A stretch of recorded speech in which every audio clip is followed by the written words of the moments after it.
We went to Gatlinburg and got married. There was a creek, it was really pretty, but it was just us. We were in casual clothes. It was definitely a happy day.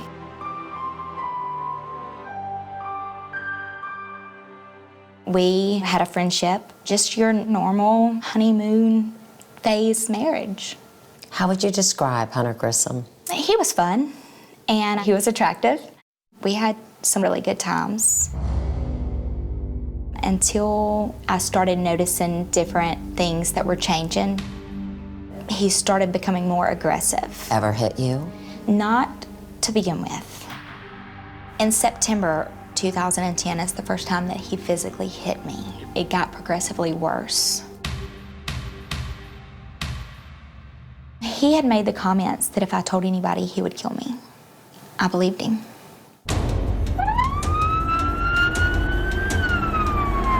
What's your first thought when you look back on May 15th, 2012? I wish I had kept driving. Grissom stated that she shot her ex-husband until the gun was empty and then called 911. Where is he? He was on the ground. I just pulled up, I saw him and I pulled up and I shot him. I chased taking no more. I chased no more. He's walking towards you. Yes. Where were his arms? What was he doing? He had his arm like he was gonna bust through the window. And it happened so fast. He just stared at me thinking that he flipped me off. And I just put him there and shot him.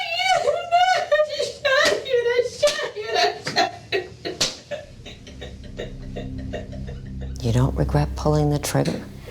No, because if I had not done that, I'd be dead. And I believe that 100%. We all knew she was capable of doing this. She hunted him down.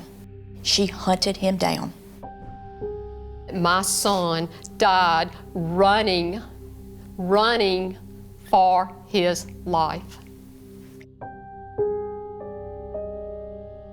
I know that there's no telling what went through his mind, but I hear him say, "Mama, Mama."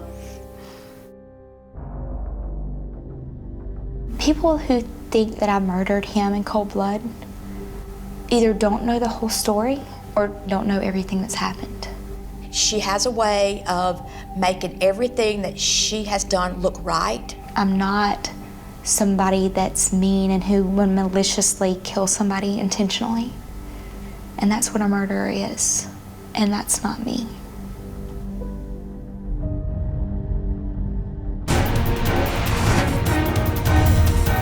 I'm Erin Moriarty. Tonight on 48 Hours, The Girl Next Door.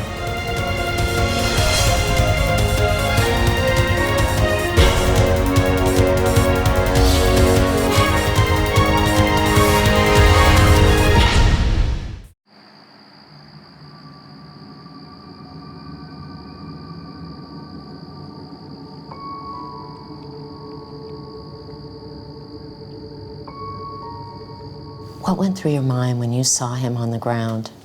That I was in trouble. You'd never been in trouble before in your life. No. Tracy Grissom says that when she shot her ex-husband Hunter at the Binion Creek boat landing in Northport, Alabama, she feared for her life. A fear, she says, she'd felt many times before. I never thought I'd kill him. I always thought he'd kill me. Somebody kill me. He had hurt me. He had done a lot of things to me. I didn't want him dead. I still don't want him dead. Tracy, a 32-year-old mother of two, says it was self-defense. The state says it was murder. She met Hunter Grissom back in 2003. Tracy was just 21, a young mother to son James Michael, and going through a divorce. He absolutely loved my son. That, to me, made all the difference in the world. Melanie Garner, Hunter's mom, remembers it as love at first sight. He was sucked in immediately. But Hunter was 2 years younger than Tracy, and when the couple eloped in 2004, Melanie felt it was too soon. He was young. He had just turned 20. Certainly nowhere near ready. 8 months later, the marriage was in trouble. I had caught him smoking marijuana. Doing illegal things could cause a problem, and I couldn't risk losing my son over. After threatening him with divorce, Tracy says Hunter promised to stop using marijuana, and their relationship improved. So much that Tracy leveraged everything she owned so they could start a business together. I took out an equity line to start a company, which was Grissom Construction. It was all in my name. And they had a child of their own, Anna Grace. We tried to have a child for quite some time. We actually had 5 miscarriages before we had her. She was premature. Her heart and lungs were not developed. It's a stressful time. A very stressful time. What's more, she says, Hunter appeared to be acting strangely. So Tracy, a registered nurse, says she gave him an over-the-counter drug test. It showed marijuana, Oxycontin, opiates, methamphetamines. I then realized that his addiction obviously was way past what I'd ever dreamed that it was. Tracy filed for divorce in the summer of 2010, and over time, she says, Hunter became abusive. He knocked me to the floor and hit me all over my body. I ended up with a black eye, I had bruised shoulders. Even after Hunter moved out, their divorce agreement allowed him access to the house. So Tracy says the beatings continued, although no one witnessed them, and Tracy never reported them. You could have gone to the police. This man's hitting me. I was told if I went to the police, he would kill me. And so that, to me, wasn't even an option.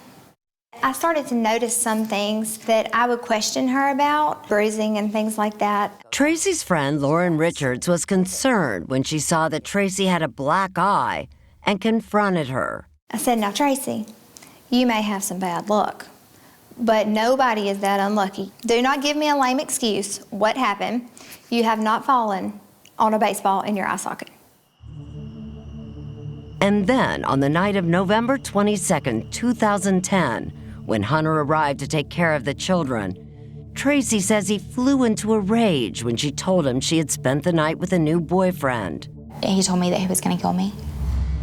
Tracy says that at around 10 o'clock that night, Hunter took her to the bedroom, bound her legs, raped her, and then threw her against the bathtub. I was knocked unconscious. Tracy says she regained consciousness around 4 a.m. The kids were asleep downstairs, and Hunter was gone. I called Hunter. I told him that I was bleeding and that I was hurt and that I needed help. And he told me, I hope you die. When Tracy went to the hospital, police were notified, and Hunter was later arrested for rape, sodomy, kidnapping, and domestic violence. And at that point, I feared for my life, and I feared for my children's life.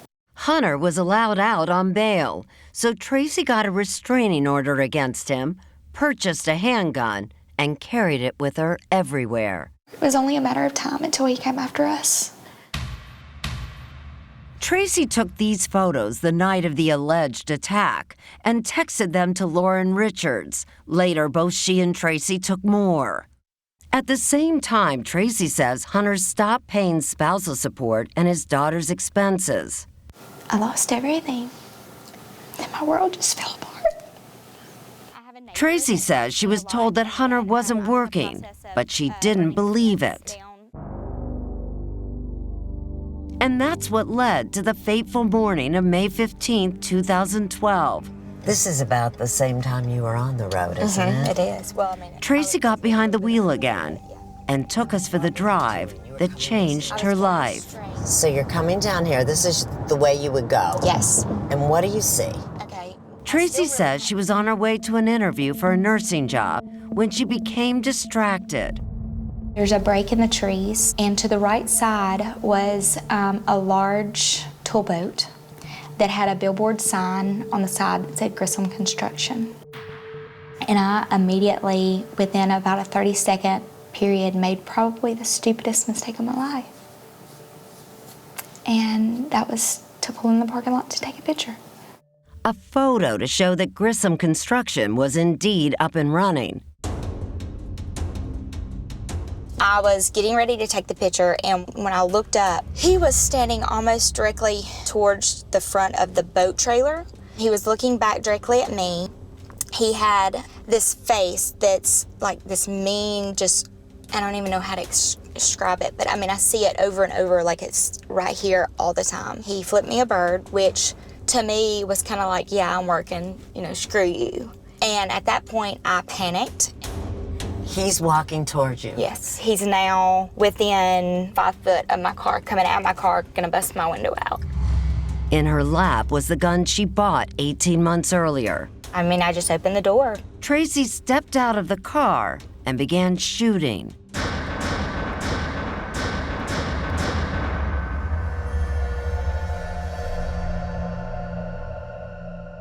The next thing I remember is a click. Tracy had emptied her entire gun 6 shots.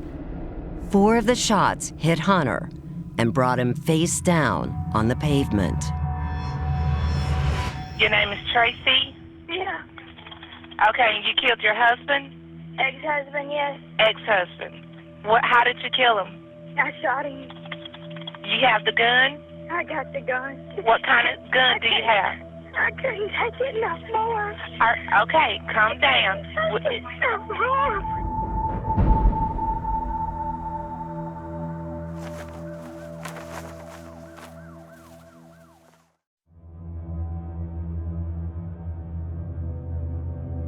I couldn't take it no more. Okay, calm down. It's so hard. Tracy Grissom was not the first person to call 911 the morning Hunter Grissom was killed. My boss just got shot. Somebody just pulled up and shot my boss. She's in a little gold Chevrolet. I don't know if she's reloading or what. As it turns out, there were witnesses to what happened on the dock that day. What is your name? William Dockery. William Dockery and his brother Dale both worked for Hunter, building docks on Lake Tuscaloosa. He was a good friend, the best boss anybody could ever ask for. It's the only job I've had in my life that I enjoyed going to work every day, enjoyed the man I was working for. The 3 men were getting a boat out of the water onto a trailer when Dale first noticed that gold Chevrolet and then saw it move directly behind Hunter's truck. The car obviously wasn't in park because they had to hit the brakes again. Will didn't realize the driver was Hunter's ex-wife, but he saw the look on his boss's face. There was some fear in his eyes. He knew there was fixing to be some kind of confrontation. He looked directly at me and told me to call the police. Just as Will was pulling his phone out of his pocket, He looked at me with an even more serious face and said, "Call the effing law." And that's when I went ahead and started dialing. And by that time, she was getting out and starting to shoot. Hunter started running. Him and my brother took off running. Dale ran toward the water, hiding in a boat.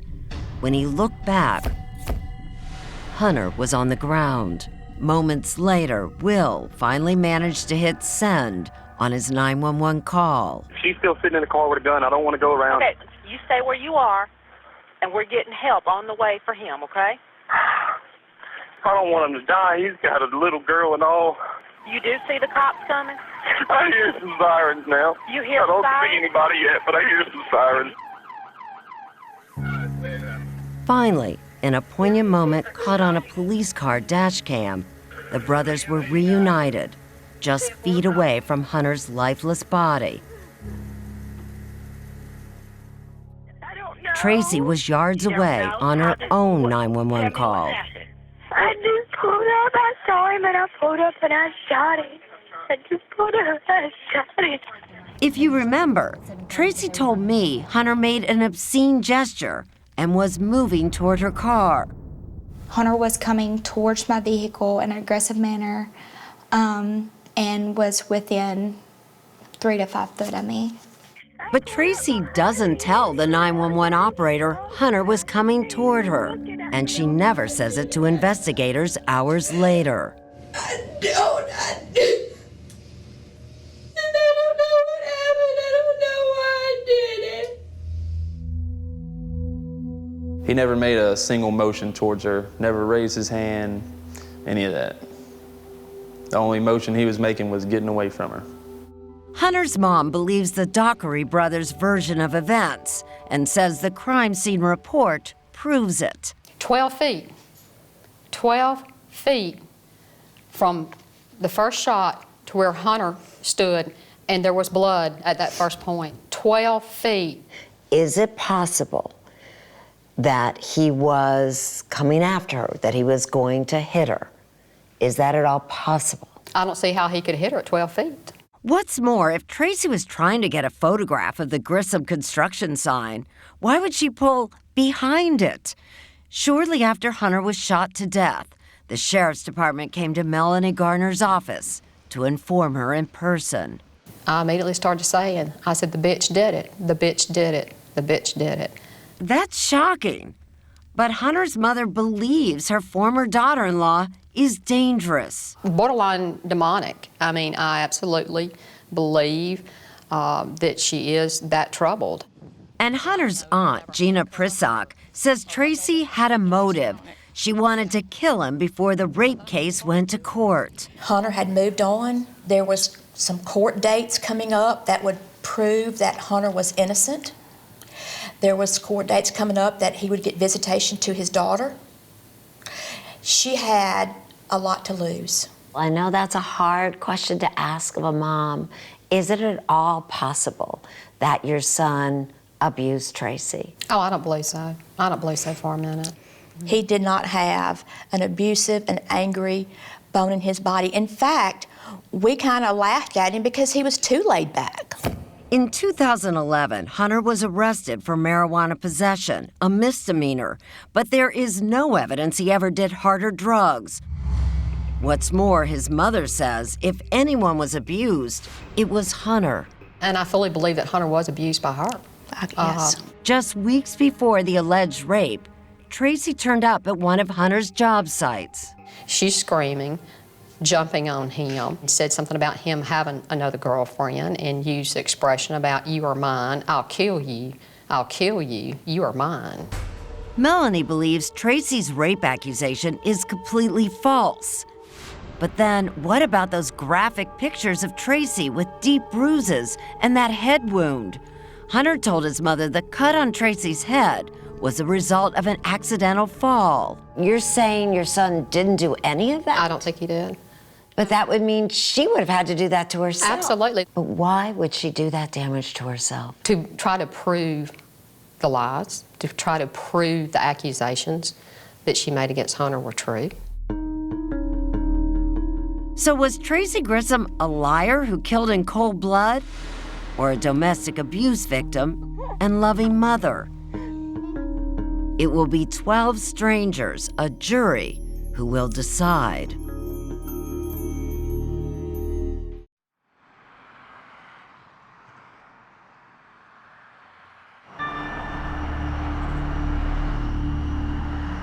It was early August 2014, just over 2 years since Hunter Grissom had been gunned down by his ex-wife Tracy. And her trial was finally about to begin, a moment that Hunter's mother, Melanie, had been dreading. I knew that it was going to be hard. You know, I even referenced to some people, some friends, that I thought the trial would be worse than death. And to some degree, it was. Walking into the courtroom was tough. Tracy's brother, Travis, flew in from LA to sit on the defendant's side of the courtroom. To sit down and see a court divided, a family divided, a family that had spent time together, share grandkids. These photos, taken by the Tuscaloosa News, are all we have of the trial. TV cameras were not allowed inside.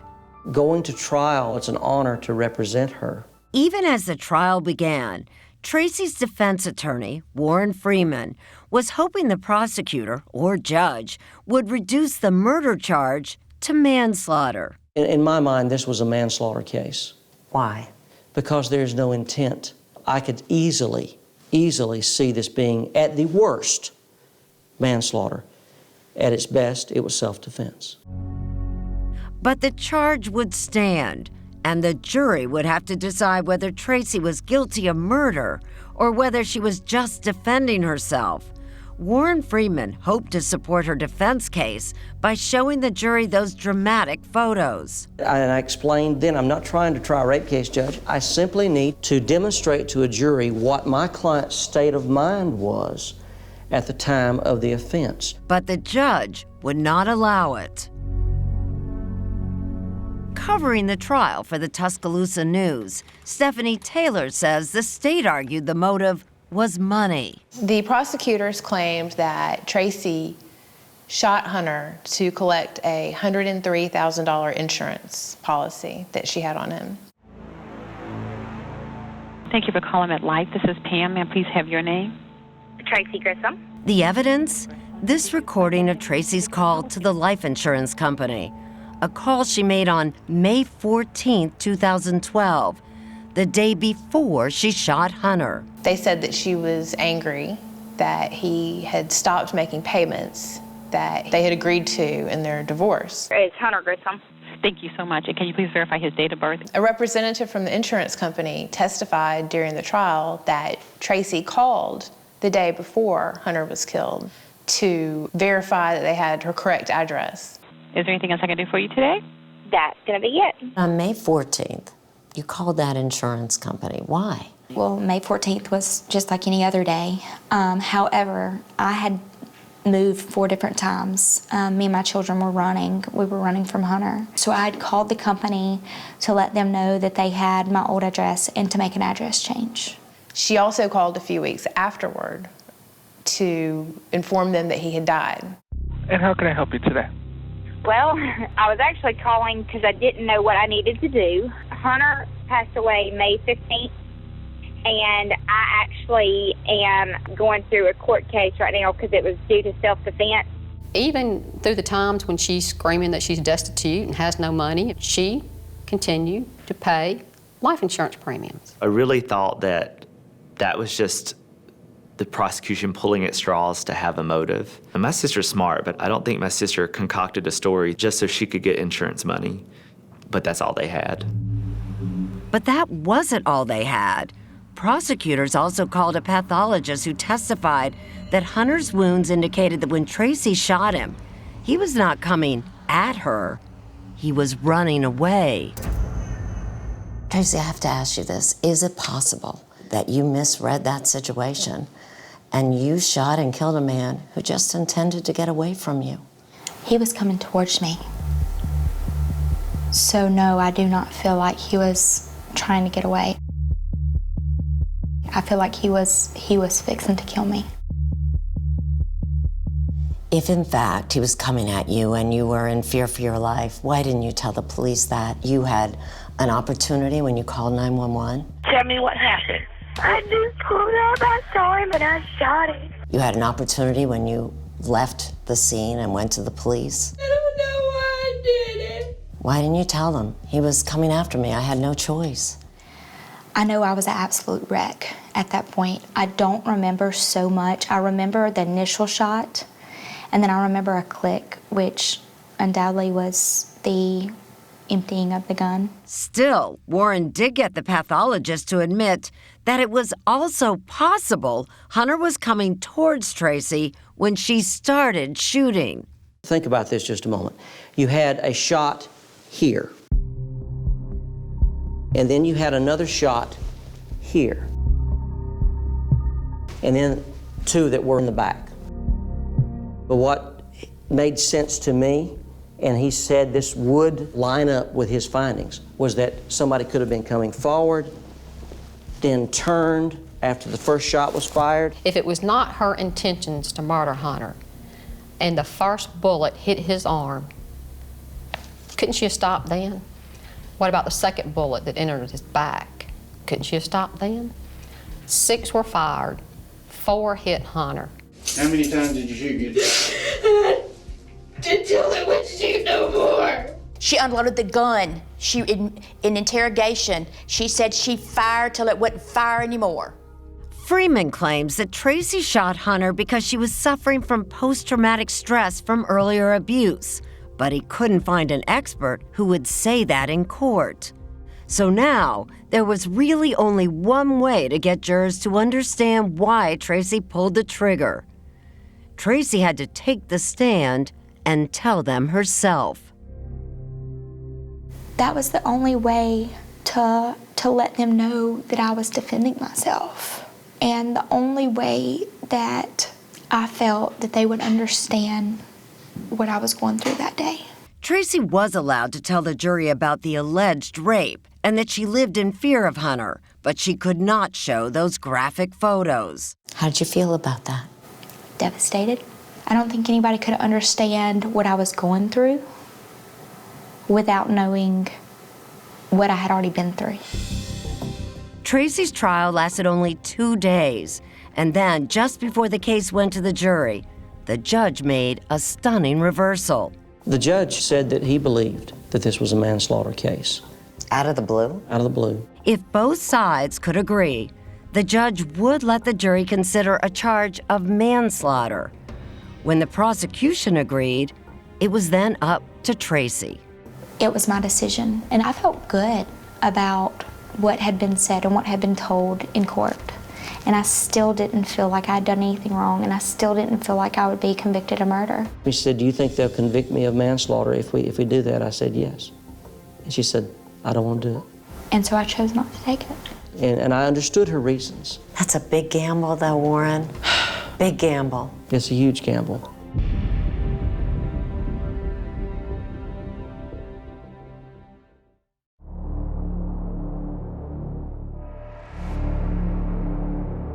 As Tracy Grissom waited to hear her fate, she remained optimistic that the jury would see it her way and would not convict her of murdering Hunter Grissom.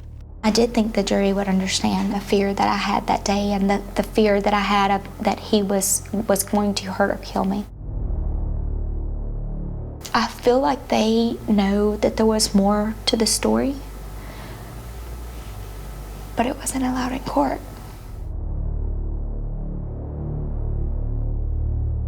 You thinking there's going to be a hung jury in this case? At least. I think that's what Tracy felt, that the worst that's going to happen here is a hung jury.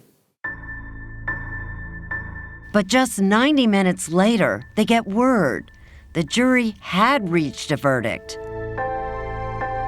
I was standing between my brother, Hunter's dad, and my nephew, and we were holding hands. I remember that they didn't look at us. Not a good sign. It's not a good sign. Who read the verdict? The judge did. He said guilty of murder. And I immediately was devastated. Tracy's gamble to not give the jurors the lesser option of manslaughter had failed. She just hung her head. She was picturing that little 5-year-old girl of hers that would look at her and grab her face, she said, and say, "Mama, when are you coming home?" Another mother, Hunter Grissom's, forced herself to stay calm. We were told that we had to maintain our composure even through that. So that was kind of hard to suppress those feelings. But just moments later, the judge threw a curveball that took everyone in the court by surprise. The judge did not revoke my bond. In fact, he didn't even raise my bond. And I was able to walk out of court that day, get in my truck and go home. Tracy, now a convicted killer, would be allowed out until she was sentenced. And the surprises didn't end there. The day after the trial, a juror calls me, and she's very upset. Basing this decision off of what you heard. After the trial, one of the jurors, Janice Kelly, read newspaper accounts of the rape allegations Tracy made against Hunter. She told Warren she never would have convicted Tracy had she seen those graphic photos. Two sides to every story. We didn't know why she was so scared of this man. You feel you made a mistake? Yeah, I feel I made a mistake. And if I had to do over again, it'd be a hung jury. But at sentencing, with no jury in the room, the judge will allow Tracy's attorney to introduce those graphic pictures of her injuries. Warren hopes it will convince the judge to be lenient.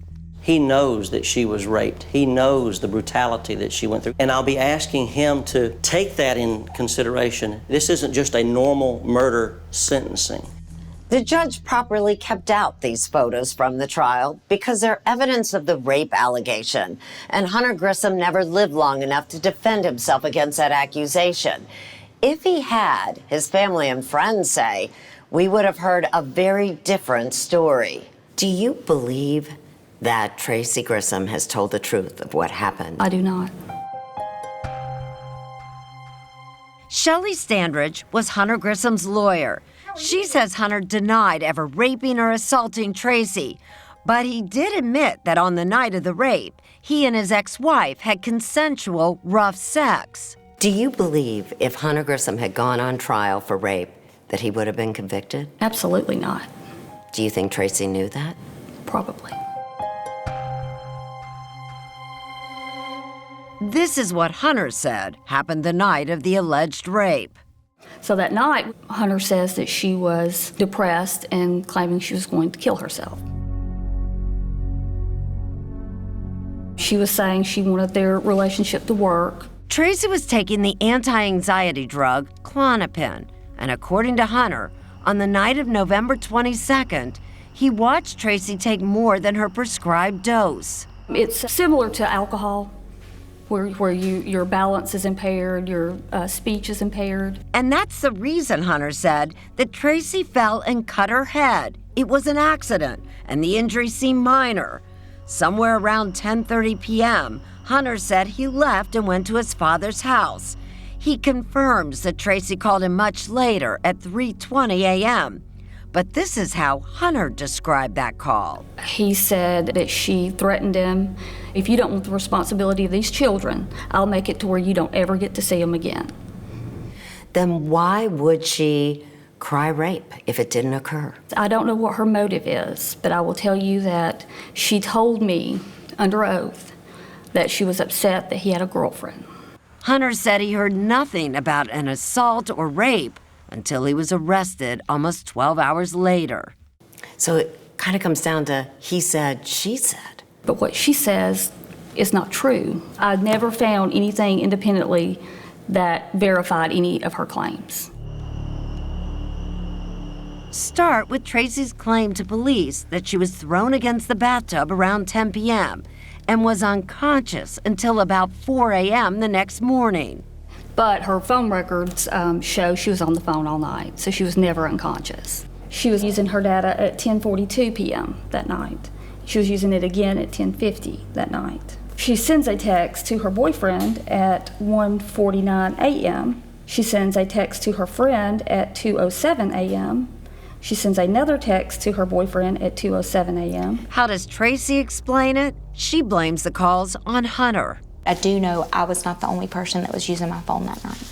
Tracy insists she was unconscious, but Shelley quotes from medical records that describe Tracy's head wound as purely superficial. That required how many sutures to close? One suture. Those same records also seem to contradict Tracy's claim that the rape left her with internal tears. And while Tracy did have bruises on her ankle and legs, the photos taken by police at the emergency room look nothing like the photos that Tracy and her friend Lauren Richards took days later. Something doesn't add up. This picture is an area of her body that investigators photographed on November 23rd, which would have been some hours after the alleged rape. And then she provides this. I mean, this shows discoloration here, that you see nothing there. Warren says that Tracy was on blood thinners, which caused her to bruise more easily. But he says it doesn't explain the severity of her injuries. But then, what about this? A deep bruise on Tracy's inner thigh that isn't seen either in police photos or those taken by Lauren Richards. It shows up in a photo that, according to digital records, was taken on December 9th, more than 2 weeks later. But if Hunter Grissom didn't cause these injuries, then either someone else did or she did it to herself. She was a nurse. One of her listed specialties is wound care. Shelley says Tracy isn't just lying about the alleged rape. She says that Tracy knew Hunter was working. 2 months before the murder, Shelley says, Tracy's own lawyer had submitted a list of 18 jobs that Hunter had been doing. I don't know what her attorney's time frame was on that, but I can tell you, she had not seen that document. Which story will the judge believe at sentencing? Tracy Grissom's future depends on it. So how are you trying to spend these last few days? I'm trying to prepare for the worst, but hoping for the best. When you say prepare for the worst, what's the worst? Life in prison.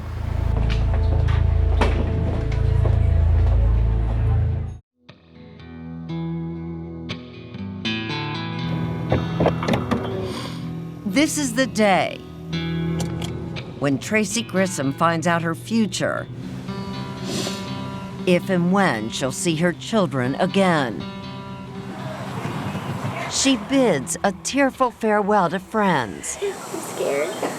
And makes a last call I love you so much, Bubba. to her brother, Travis. And that's so not fair. I ain't done nothing wrong.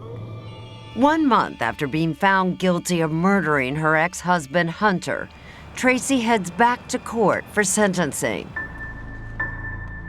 The prosecution is asking for 40 years. Tracy is hoping for 20, served mostly on probation. It's all riding on whether the judge believes that she suffered abuse at the hands of her husband and then shot him dead, believing he would do it again. I hope that he will take the mitigating things that have happened to me and the things that happened to me prior to May 2012 into consideration, even though they weren't allowed into court, as why that happened that day, and to allow me to go home to my babies. Attorney Warren Freeman argues the battered woman defense, calling social worker Marion Waters, Tracy's rape counselor, to the stand. Cameras were allowed to shoot through the window, but without sound. I wanted the court to know that she had been through a very, very brutal beating and sexual assault, because that's how I feel, that's what I think happened. Also on the stand is that juror who had a change of heart after hearing about the alleged rape. She tells the judge she wishes she had instead hung the jury. As you heard from one of the jurors that was here, they wanted to hear more about the rape. They felt like they were not allowed to see enough of the evidence. Tracy's friend Lauren Richards says she has seen enough. I believe that he raped and sodomized her, and I believe that she felt like he was going to hurt her, abuse her, rape her, assault her, kill her that day. And she believes that even when confronted for the first time with those contrasting photos taken by investigators. Did that concern you at all, that the pictures taken right afterwards of Tracy's injuries don't seem as severe as the injuries that she shows up with at your house 2 days later? It didn't concern me and it didn't surprise me because bruises progress. You know, I watched that exact same bruise continue to progress. Then Tracy gets another chance to tell her story. She describes the gruesome details of the alleged rape and the terrible fear that she says haunted her life. I feel 100% that if I had not done what I did, I'd be dead, and the situation would be totally different. For 5 hours, the judge listened, then made his decision that made nobody happy.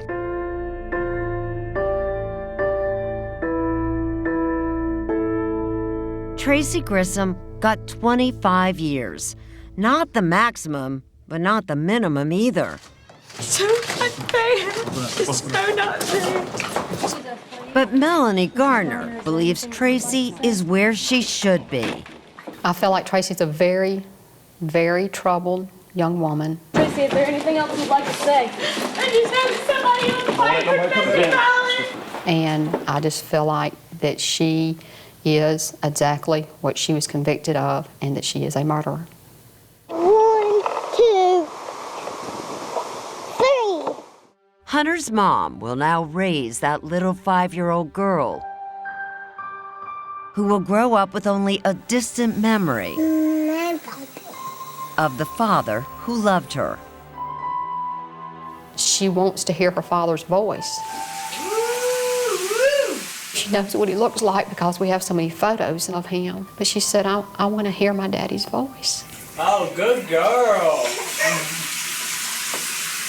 Good girl. It's great sadness that he is not there for her.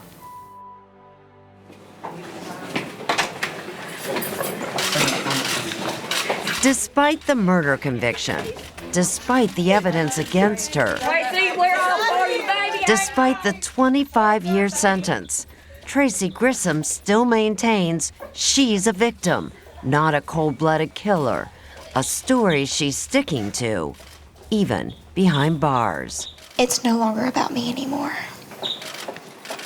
Domestic violence is such an epidemic in this country. Know that it does happen to the girl next door.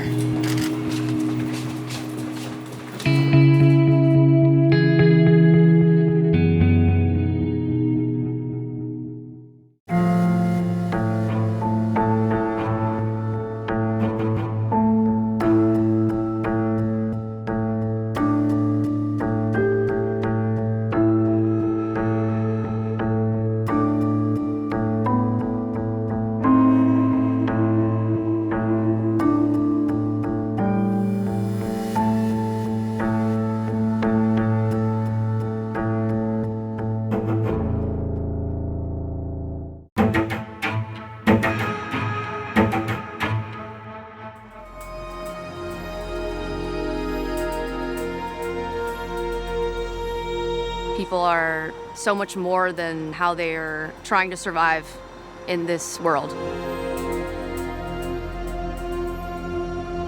I wasn't making ends meet, so I made the decision to post nude photos of myself on the internet to make more money. And I was definitely concerned about the risks of being so exposed on the internet, and you never know what's gonna happen. Sometimes I think about Cat West and I think about where she would be today and how much more of her life she could have fulfilled.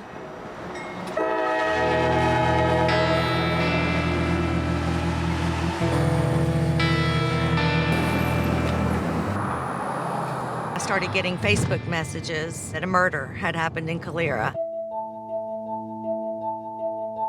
You know, a beautiful woman, nude in a street in a nice subdivision.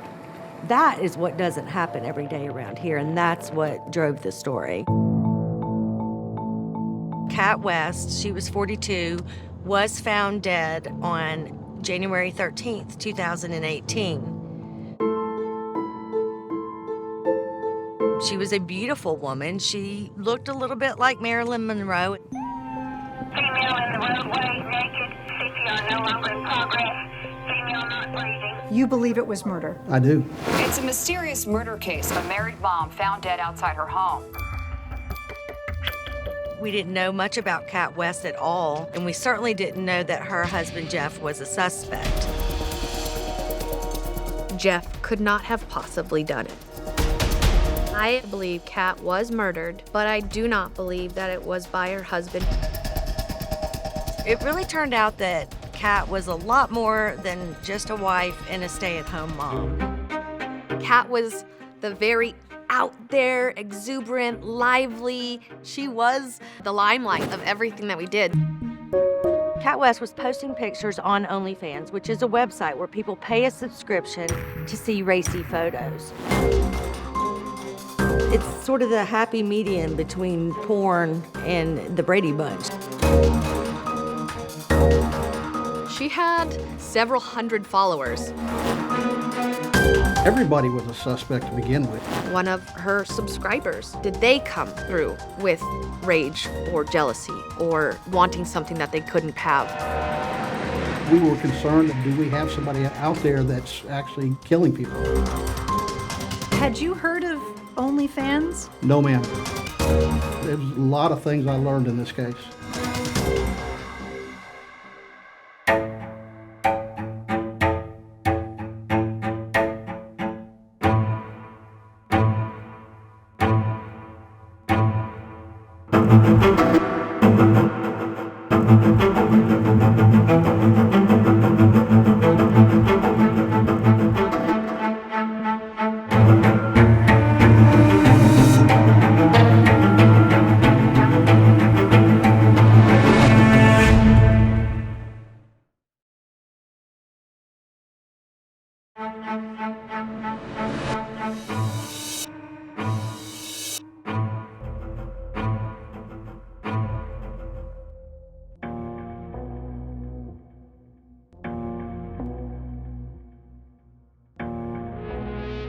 One look at her online presence made it clear. Kathleen West put the social in social media. It was out there for the whole world to see. And friends like Brittany Dreisler say Kat was very extroverted. In the real world, she was always the life of the party as well. Kat would get on stages and sing. She couldn't sing for the life of her, but she would sing. Kat was proud of who she was. So on January 13th, 2018, when the 42-year-old wife and mother, widely known as Kat, was found dead in the street near her Alabama home, veteran reporter and CBS consultant Carol Robinson smelled a story. In the tight-knit Birmingham suburbs, she's known as the Coco Chanel of crime. I don't let what I cover dictate what I wear. She later arrived at the scene and started hunting to see if Kat's past could help explain her death. She loved to be outside. That was her big deal. She had a swing set. Kat's parents, Nancy and John Martin, say as a kid in Florida, she doted on her dolls. And did she want to be a mom someday? Absolutely. Yes. When she got a little bit older, she wanted to do modeling. What was the obsession with Marilyn Monroe? She kind of looked like her, she says. She tried to recreate some of her photos, her hairdos. She loved her. She was obsessed with Marilyn Monroe and was trying to emulate her in every way. As Carol Robinson retraced the lines of Kat's life, there were always self-esteem issues there. She realized her resemblance to the troubled movie star was more than skin deep. She craved adulation from some people, whether she knew them or not. You tell her she's beautiful, she says, "You're just my mom and dad." As time went on, Kat's parents say her feelings of isolation, self-doubt, and depression spiraled out of control. I don't know how many different places we took her to. She went to a lot of counseling. It was a tough few years. Her parents say she was battling bipolar disorder and drinking too much. But by 2004, the broken pieces of Kat's life finally began to fall into place. It happened at a Super Bowl party. And that's where she met Jeff. Kat struck up a conversation with a local Army recruiter named Jeff West. They fell in love on their first date. It was really love at first sight. Yes, it was. Within the year, they were married in Las Vegas. They moved around the country for Jeff's job, and in 2005, they had a daughter, Lola. Lola was her light. Lola was her gift, and she adored her daughter. In 2011, the West family moved to Southern California, where Army veteran Brittany Dreisler's husband was thinking of enlisting. At the recruiting station, Brittany says Jeff West basically had her husband at hello. What was your impression of him? He was just super reassuring and nice. He was just nice. So nice, she says, that he even invited the Dreislers to his home. His wife, Kat, answered the door. She was just in her tank top and shorts and really happy, bubbly, and hey, girl! Right off the bat, she was like, you want a drink? Brittany says as far as she could tell, Kat and Jeff West were a happy, if somewhat unlikely couple. Seeing how Kat carried herself and what she looked like, and then seeing Jeff. I know opposites attract, but I was like, that guy pulled that girl? You know, it never really made sense to me until I started getting to know them more. You would not describe this as a conventional marriage. Definitely not. When it came to the unspoken rules of entertaining, she admits Kat was so colorful that she sometimes colored outside the lines. She would jump from the kitchen counter to the sofa, and shirtless, braless. Wait, in front of you and your husband? Yes, my husband would go, oh my gosh. The couples hung out at home, but also started going to bars and clubs. She'd be lively, animated. He would just be sitting on the couch, relaxing, having his drink. Did you ever see the two of them fight? Kat would fight. Jeff would not. Kat would get emotional. When she was drunk, she would get loud. She would get feisty. But he would sit there and just say, okay, boo-boo. Okay, I love you. All right, baby girl. You never saw an ounce of jealousy from him? Never. Never. That surprised me because I don't think many men would feel that way.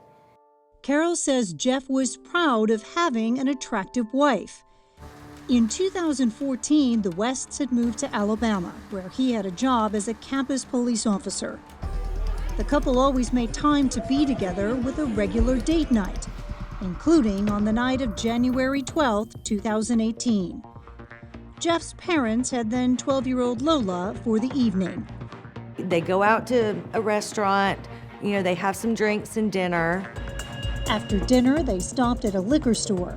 Security cameras show the couple shopping, apparently without a care in the world. Everything seemed fine. At one point, he even patted her on the butt. But it would be the last time Kat West would be seen alive.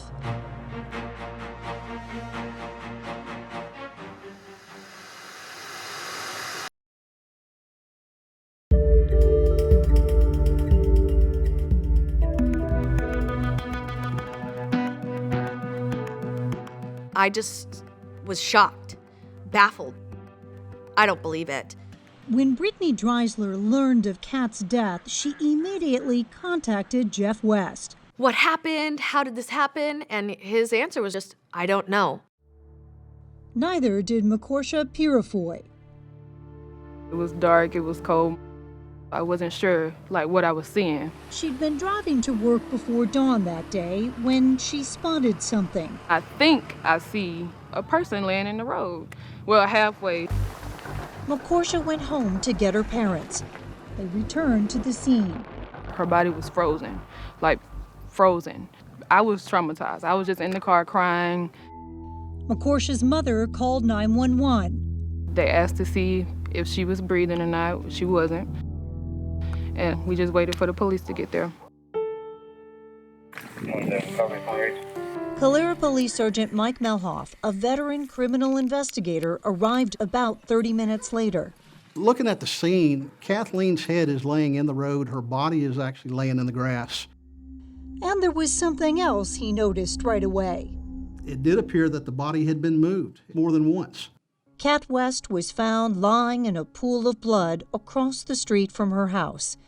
Melhoff noticed there was another blood pool nearby. Next to Kat's body, her cell phone and an open bottle of absinthe liquor, the kind she and her husband had been seen purchasing the night before. The absinthe bottle, it was just propped up on the phone just like that. It just did not seem right that it would have landed in such a way other than being staged. Carol Robinson, who saw the crime scene photos, also thought it looked staged. That bottle was placed on the phone. By somebody. By somebody. She says there was somebody at the scene whose behavior caught authorities' attention. Jeff West, standing in the doorway.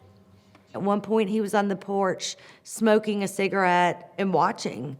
And when Melhoff spoke to Jeff inside, his behavior was not what I expected it to be, knowing that his wife was outside. What was your reaction to it? It was, everybody grieves in a different way, and that was something I kept telling myself.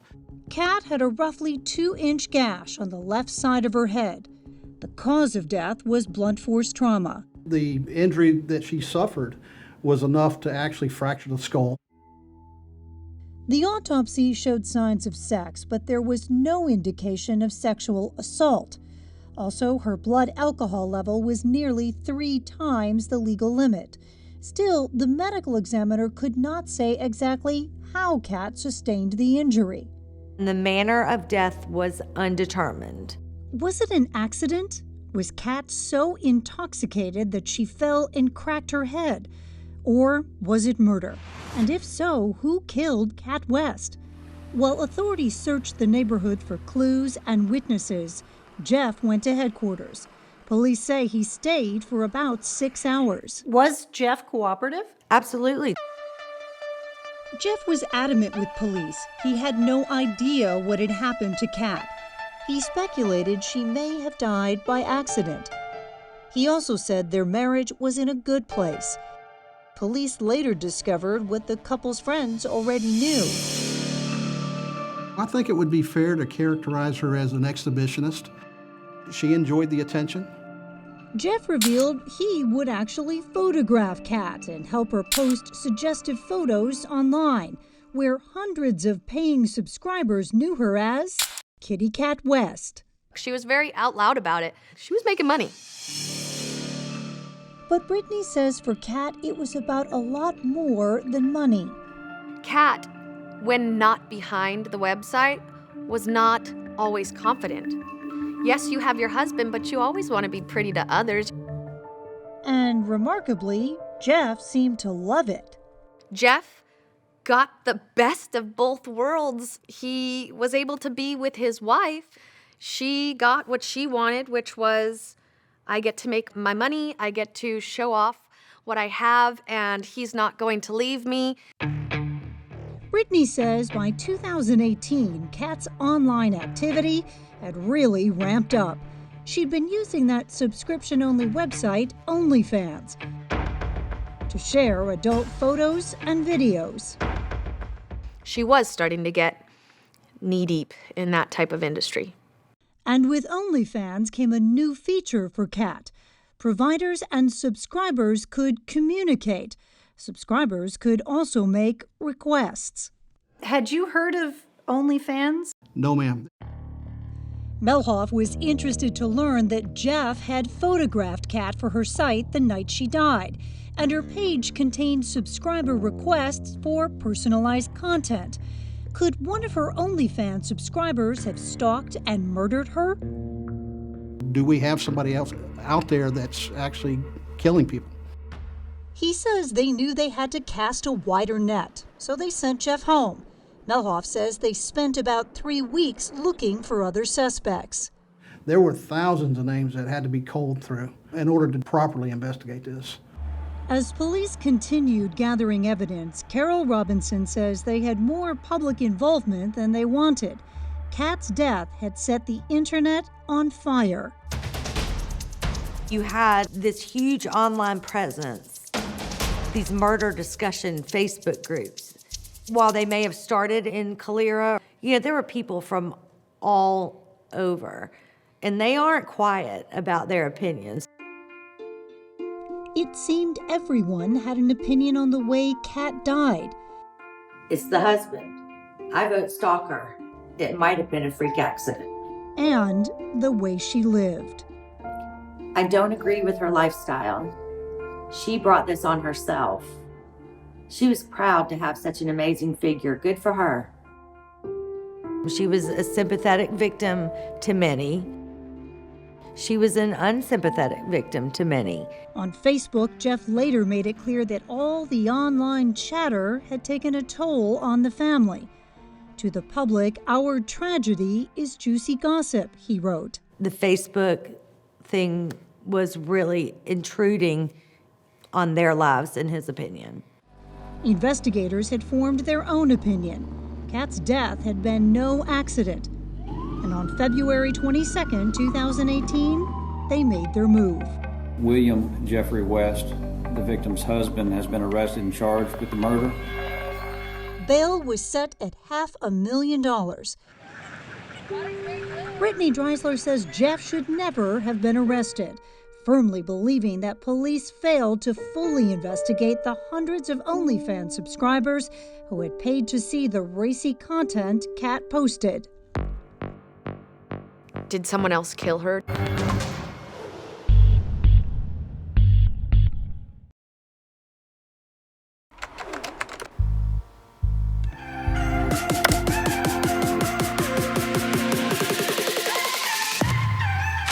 Some see it as unseemly.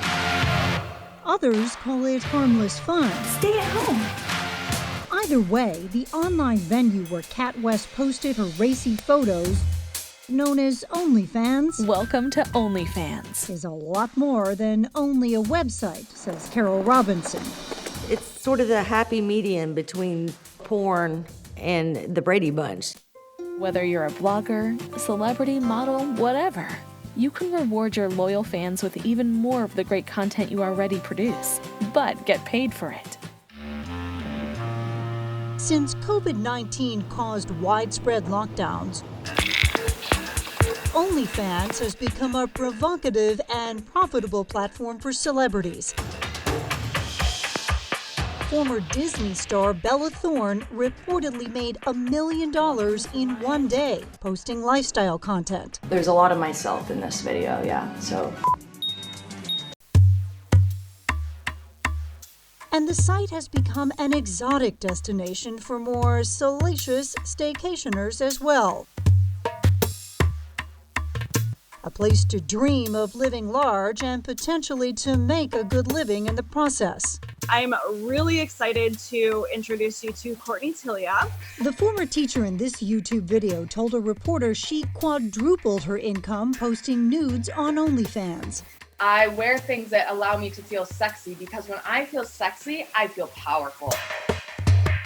This woman says she's paying her way through a neuroscience master's program. Amen. And this pastor made headlines when she left the pulpit. Not for a higher calling, but she did eventually make a higher paycheck. Can I get a hallelujah and an amen? Posting on OnlyFans and now reportedly earning tens of thousands of dollars a month. By the end of 2020, the London-based site had grown to more than 1 million content providers and 90 million subscribers. Does it surprise you at all to hear that as soon as the pandemic hit, OnlyFans, the popularity and the usage of it jumped by 75%?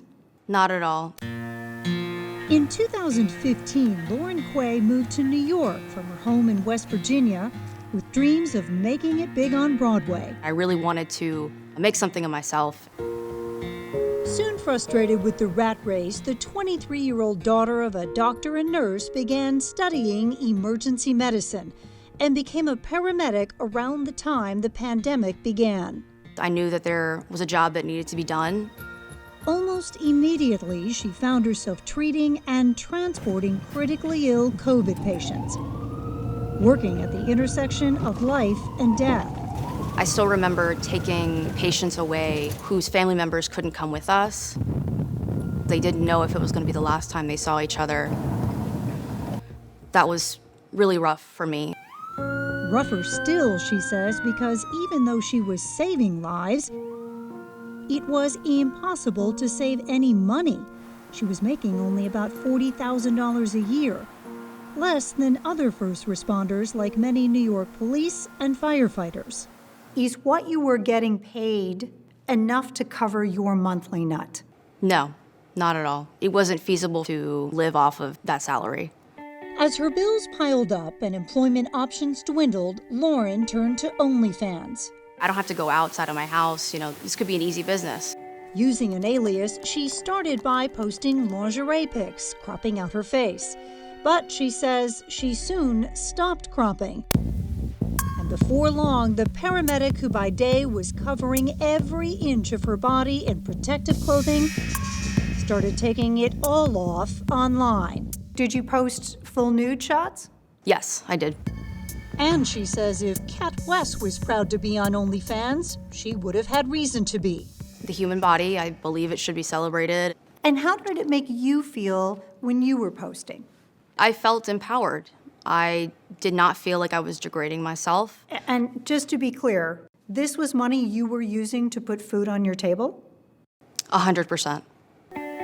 But Lauren admits she was worried about the exposure. But it was scary to think that, I'd be taking pictures of myself that would be on the internet. Especially as her pool of OnlyFans subscribers started to grow. She says some of the requests for personalized content were disrespectful. There are some really weird people on the internet.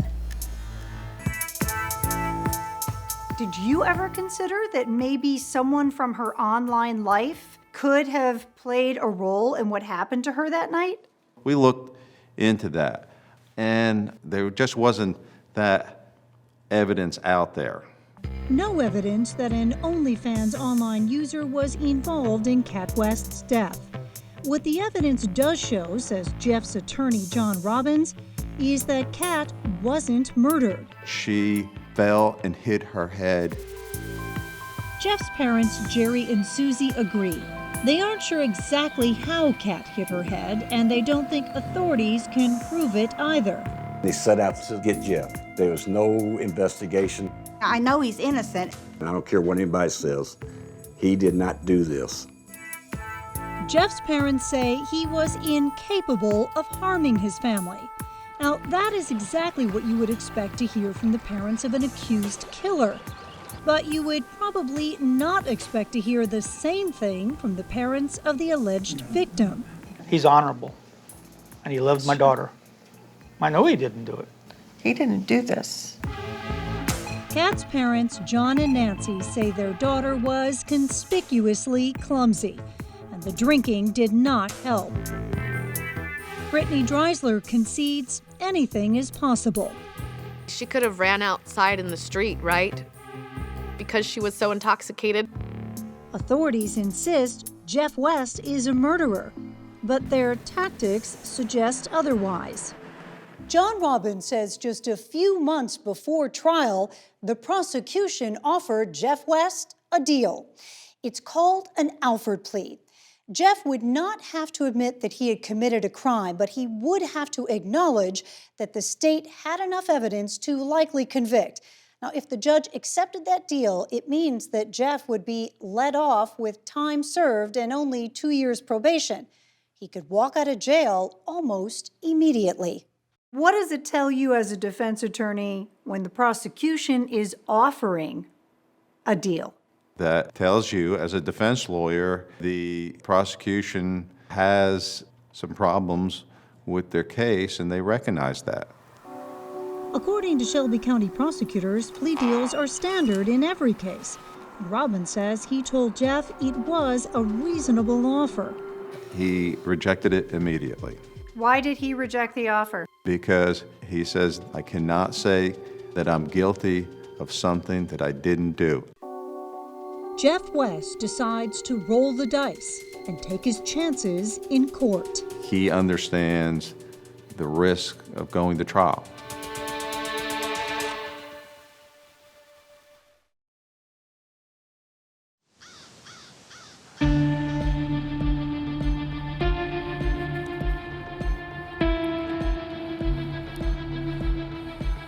For more than 2 years, Jeff West has awaited trial in custody.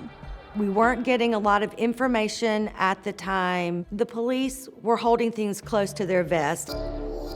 Defense attorney John Robbins believes prosecutors have problems with their case. He says the Friday before trial, they called him with more talk of a plea deal. We discussed what would it take to settle the case.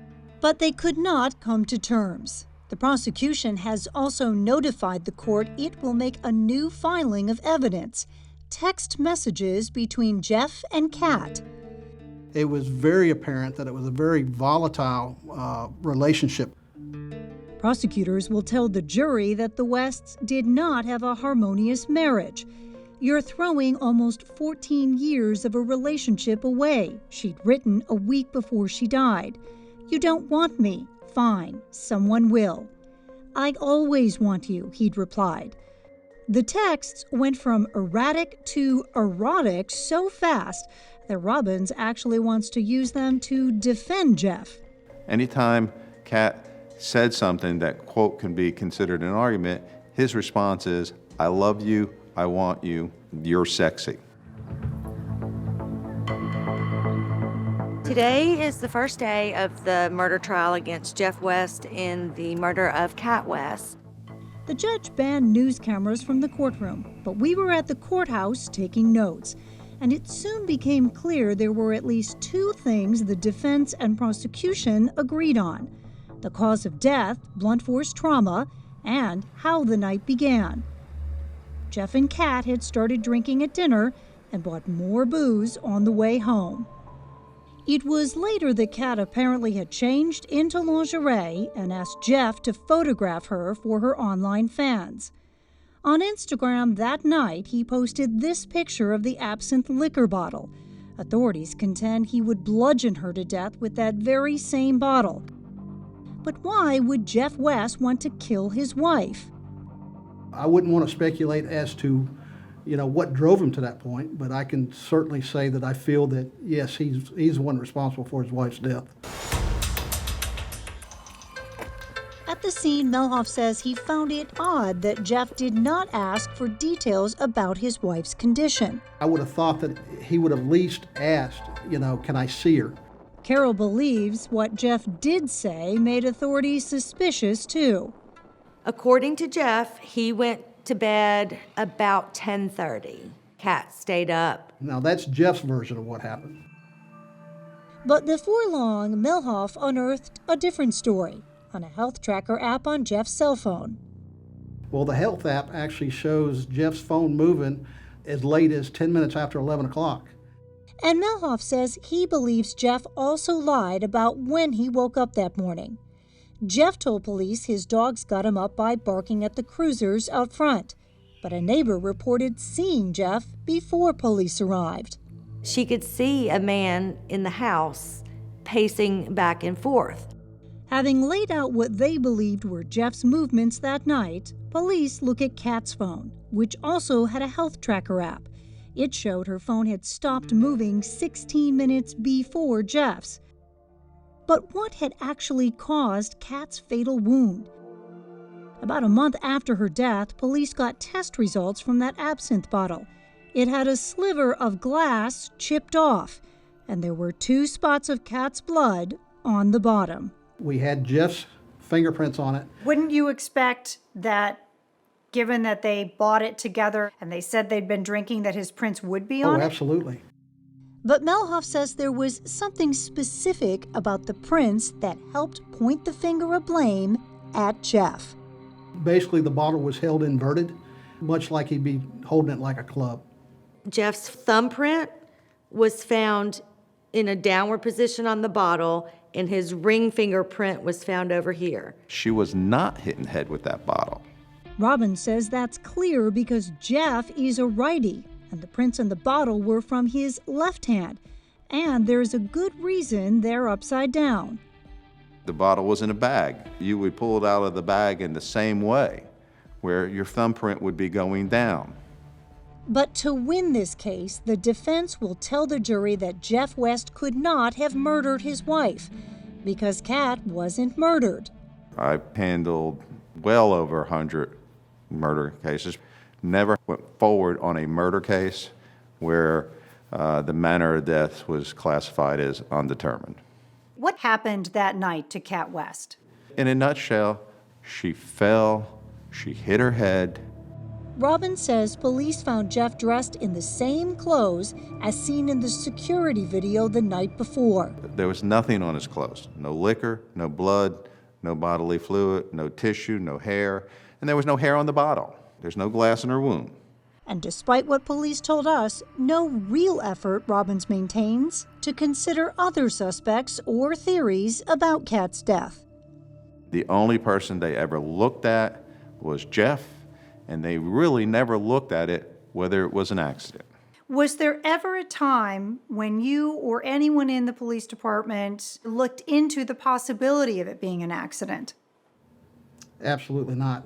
I don't want to sit here and say that I immediately ruled out an accident, but just the head trauma alone, knowing that the body had been moved, it was very hard to try to look at this as an accident.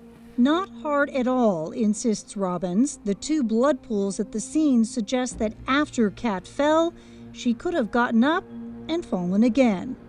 Because it's clear that she moved around after she had that head injury. John Robbins has whittled his entire case down to only one witness, a witness guaranteed to get the jury's attention. Kat's mother, Nancy Martin, takes the stand to tell the jury about her daughter's lifelong struggles. It's a lot of pressure. Yeah, it was. It really was.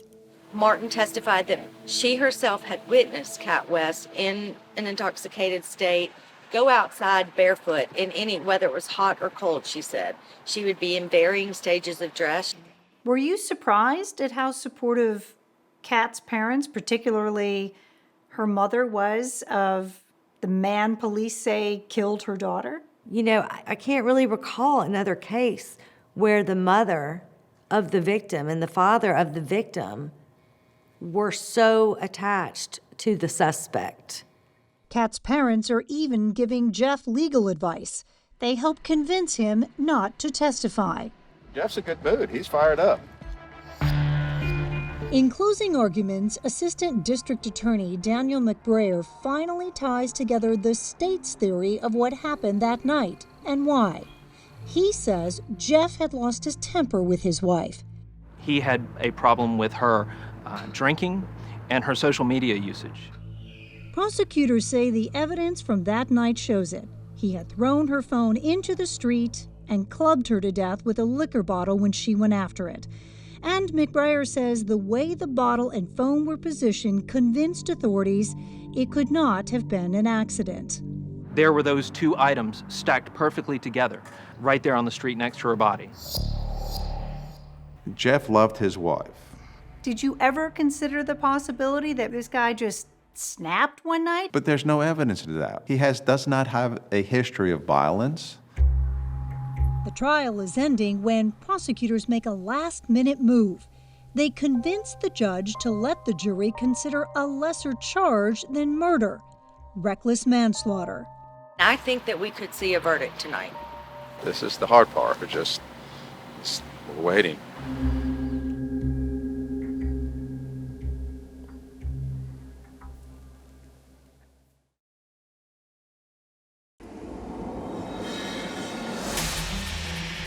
They were afraid that they were going to lose the case. John Robbins says he wasn't happy about the last-minute lesser charge that prosecutors introduced.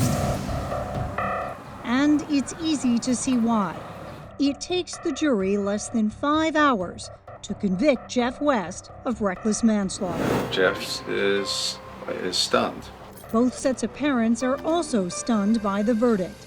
That was bull, and you know it. I couldn't believe it. I really couldn't.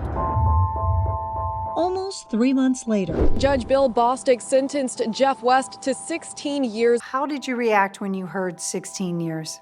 I just wanted to cry. With credit for time served, Jeff will be behind bars for 13 more years. For the prosecutors, it's a kind of split decision. Obviously, we would have preferred a murder verdict. But they declare victory anyway. And we're glad to get a sentence as we did. For the defense, it is a stinging defeat.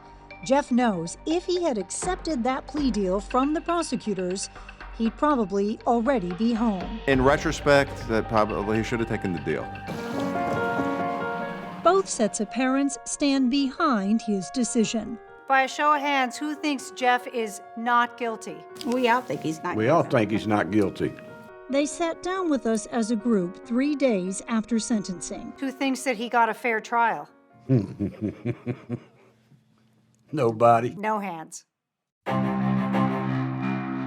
They believe the judge threw the book at Jeff West in sentencing for refusing to settle the case, and that from the moment Kat's death made news, A double life. An adult-themed subscription-based business. she was harshly judged in the court of public opinion. It was the fact that she was doing these things that small towns don't understand. I think society is always going to be hard on women for anything that we do. New York City paramedic Lauren Quay says for her, the harsh judgments did not start until a newspaper reporter contacted her out of the blue. He said, somebody tipped the New York Post that you're a paramedic with an OnlyFans. He told her he was investigating whether her OnlyFans page violated her employer's code of conduct. And in that moment, I wanted to just like crawl in a hole and die. Lauren says she canceled her OnlyFans account immediately. The expose, including her real name and where she lived and worked, began circulating a few weeks later. I opened my Instagram and saw, 600 follow requests. Were you afraid for your safety? Absolutely. What do you think would have happened if you had kept your OnlyFans website going after the article dropped? Well, I think it definitely would have made a lot of money. As it happens, she did anyway. Worried that Lauren might lose her job, a friend set up a GoFundMe page for her. Supporters contributed more than $100,000, but the private ambulance company she works for kept her on the clock. It's always really hard to watch people pass away. Sometimes I think about Kat West and I think about where she would be today. It sucks that she was taken so early. Kat's friend Brittany Dreisler is living with loss too. She's gone. That's heart-wrenching. They have a daughter that's in the mix of everything. I think people forget that a child is involved. Right. Every week, Lola goes with all her grandparents to see Jeff. Are the four of you sticking together just for the sake of Lola? No. No. They're family. But even when Jeff West does get out of prison, this will always be a family with someone missing. In an honest light, how would you like her to be remembered? Kind, caring. Kind, caring person who loved her husband and loved her daughter very much.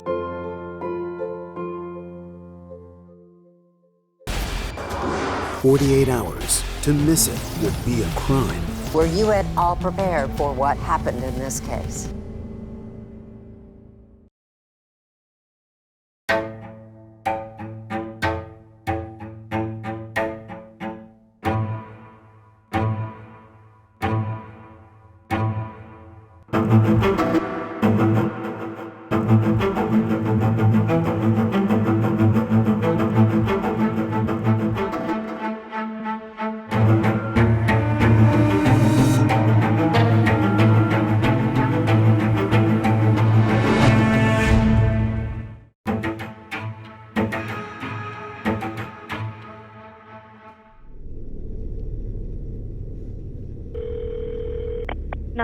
Where's your emergency?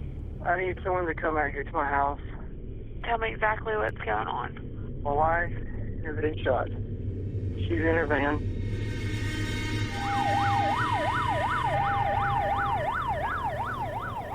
Where's the gun, sir? 3625. It's right here in her hand. Is there a pulse or anything? I can't find a pulse. You can come over here and check. CPR? Yeah.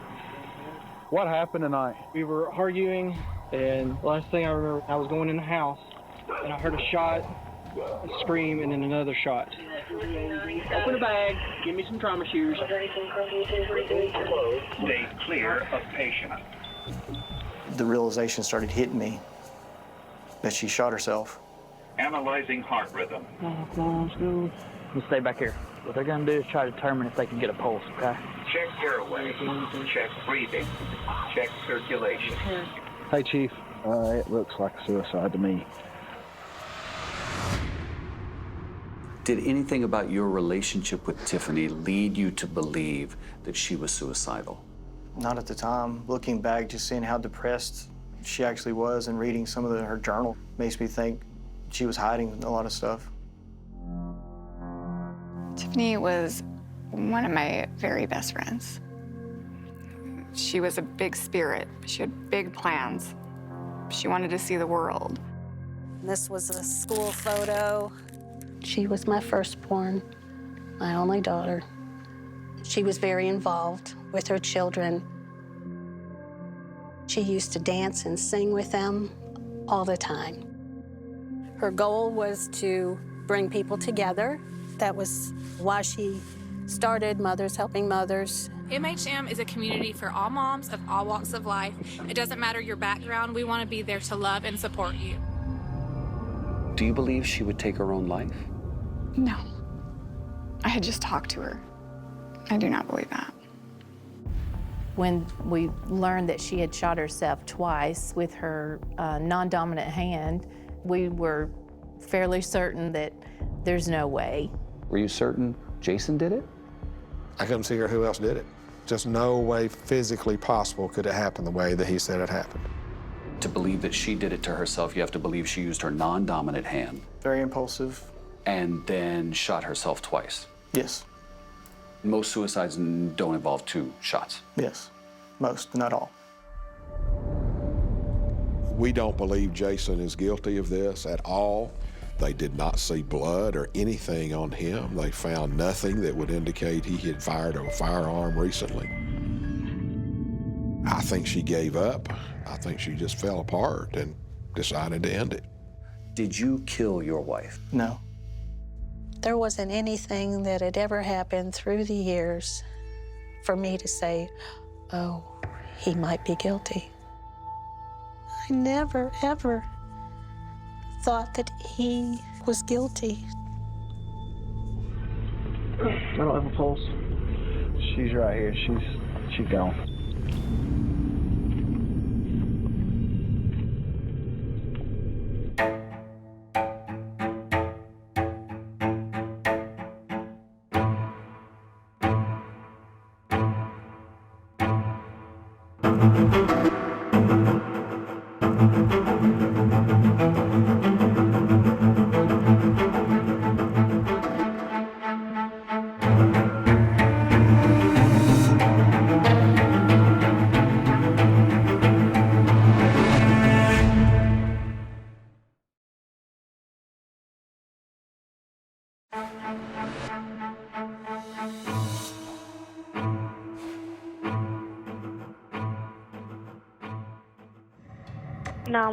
Where's your emergency? My wife is shot. I need someone out here, please. It was just after 11 p.m. on May 2nd, 2017, when then 37-year-old Jason Crawford called 911 from right outside his home in Coleman, Alabama. That is about 50 miles north of Birmingham. Sir, is she breathing? I don't know. Yeah, I'm trying to lift her up so I can see. Jason remembers that night vividly.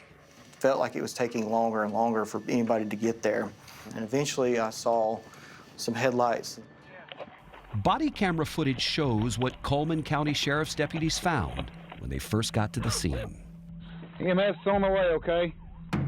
Jason's wife, 32-year-old Tiffiney Crawford, was slumped over in the driver's seat of her own van.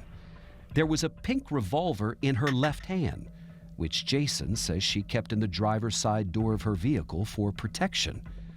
When one of the sheriff's deputies tried to check Tiffiney for a pulse, the gun fell out of her hand. What happened tonight? We were arguing. I gave her stuff so she could go. I didn't let her in the house. And the last thing I remember, she said she loved me, and I was going in the house, and I heard a shot, a scream, and then another shot. Tiffiney had been shot twice in the head. Paramedics tried to revive her. Analyzing heart rhythm. Check circulation. I was thinking, well, then maybe there's a chance she's still alive. But it was too late. And they come over and told me that she was dead. It just made me feel sick at my stomach. To at least one of the deputies on the scene that night, it appeared pretty clear that this was a suicide.